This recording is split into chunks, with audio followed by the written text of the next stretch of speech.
Hello everyone, आज के video में हम बात करने वाले हैं कि कैसे बीटा ब्लॉकर्स प्रिवेंट कर सकता है या रोक सकता है, कम कर सकता है हाइपरटेंशन को या हाई ब्लड प्रेशर को।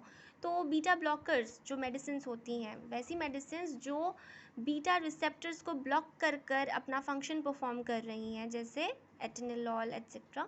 तो ये सब कुछ ऐसे मेडिसिन्स हैं जो बीटा ब्लॉकर्स में आते हैं और वो क्या करते हैं, बीटा रिसेप्टर्स को ब्लॉक करते हैं। तो बीटा रिसेप्टर्स जो होते हैं ना, वो दो फॉर्म में प्रेजेंट होते हैं, हमको ये जानना ज़रूरी है, बीटा 1 बीटा 2। बीटा 1 हार्ट में प्रेजेंट होता है, बीटा 2 लंग्स में प्रेजेंट होता है। तो बीटा 1 आप ऐसे भी याद कर सकते हो, हार्ट एक ही होता है तो बीटा 1 वहाँ प्रेजेंट होता है, लंग्स दो होते हैं राइट एंड लेफ्ट, तो बीटा 2 उधर प्रेजेंट होता है। कुछ न्यूरोट्रांसमीटर जैसे एड्रेनलिन, नॉरएड्रेनलिन, ये सब ऐसे न्यूरोट्रांसमीटर है जो बीटा 1 पे जाके बाइंड करते हैं और क्या करते हैं, बाइंड करने के बाद जो हमारा नॉर्मल वेसल्स होता है ना, ब्लड वेसल्स, उसको क्या कर देते हैं, कंस्ट्रिक्ट कर देते हैं। कंस्ट्रिक्ट मतलब ऐसा सिकुड़ा देते हैं थोड़ा, ठीक है, श्रिंक कर देते हैं। तो उसका जो ल्यूमेन होता है वो छोटा हो जाता है, पतला हो जाता है। अब ऑब्वियस सी बात है, नॉर्मल ल्यूमेन इतना था, अब वो पतला हो गया, तो जो भी ब्लड नॉर्मली पास होता था, अब क्या होगा, इस पर ज़्यादा प्रेशर लगेगा, राइट। अल्टीमेटली क्या होगा, प्रेशर लगेगा तो क्या होगा, ब्लड प्रेशर क्या होता है, ब्लड प्रेशर वही होता है, the flow of blood through the blood vessels, right, जो ब्लड वेसल्स के वॉल पर प्रेशर एक्सर्ट कर रहा है, ठीक है।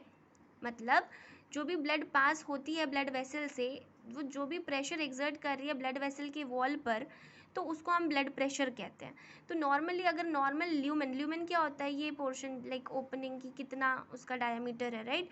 तो अगर वो इसके वजह से पतला हो गया, नॉर्मल इतना होना चाहिए था, वो पतला हो गया, तो ब्लड क्या करेगा, ब्लड तो जैसे फ्लो कर देता है वही करेगा ही, लेकिन अब उसका प्रेशर हाई हो जाएगा, राइट, वॉल्स पे ज़्यादा प्रेशर लगने लगेगा।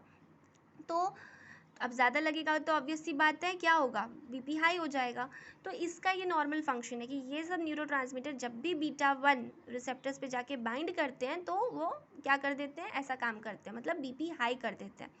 तो अब हमारा काम क्या है कि बीटा ब्लॉकर्स जो होते हैं वो क्या करते हैं, वो ब्लॉक करते हैं। मतलब जब ये रिसेप्टर्स पे ये वाले न्यूरोट्रांसमीटर जाकर अटैच होते हैं, उससे पहले ये रोक देते हैं, उसको प्रिवेंट कर देते हैं।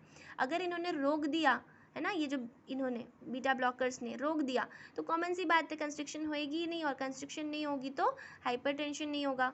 I hope you got the answer कि कैसे बीटा ब्लॉकर्स ने हाइपरटेंशन को रोका।